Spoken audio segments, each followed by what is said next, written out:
I'm Doug Doyle with The Art of the Story.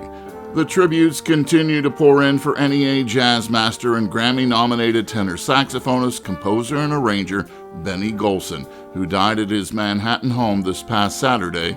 He was 95. Early on, Benny Golson was a member of Dizzy Gillespie's band and also worked with Lionel Hampton, Art Blakey, and Johnny Hodges. As a composer, he wrote some of the most memorable songs in jazz, including I Remember Clifford, Whisper Not, Along Came Betty, and Killer Joe.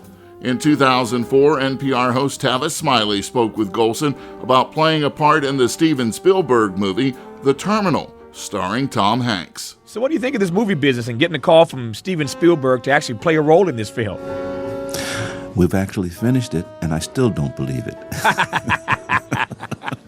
I wrote him a letter, and I called him I said, you were my hero before, but now you are my shadow warrior. Tell me how this came to be. How did it happen?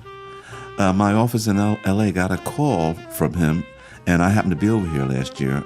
I was in Germany, and they called me and said that Steven Spielberg called me and wanted to know could I be in a small speaking role with Tom Hanks in his new film. And of course I said yes. And then later I asked, well, who will I be portraying? And he said, yourself. But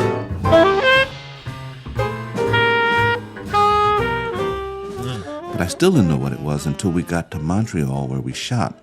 And that's when I found out that it tied in with that now famous photograph by Art Kane, which had 58 musicians on it. That was a great photograph. While we're on that, tell me about that day, about the shoot. I mean, everybody who's remotely in the know, certainly about jazz, has seen this photo the world over. Tell me about that day, about the shot. What do you remember? I remember everything about it. I got a call from a fellow who was a jazz journalist at the time, Nat Hintoff. He called me and told me that I should be there if I wanted to be a part of this photograph. And I went up there not really knowing what to expect. And when I got there, being the new boy in town, there were about 58 of us. Actually, there were 59, but one went to get a beer or something at the local tavern and didn't make it back for the photograph. Wow. I knew only about 4 people, one of which was Dizzy Gillespie, with whom I was playing at the time. Mm-hmm. The other was Art Farmer and Johnny Griffin and Sonny Rollins. I was a stranger to everybody else, and I wondered, well, why did I get a call to come? Nobody knows who I am. And none of us knew at that time that this picture would go on to become famous. Now you can buy it anywhere in New York.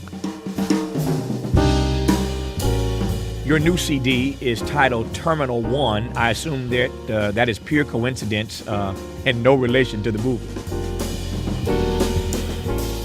In Terminal 1, I tried to portray what happens in a terminal. The drums really becomes the voice of the people.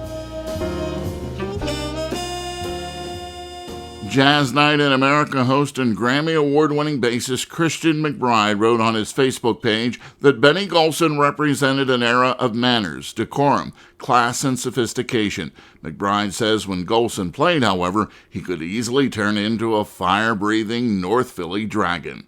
Benny Golson leaves behind a musical legacy and a long list of beautiful memories. We here at WBGO will greatly miss him. I'm Doug Doyle, WBGO News.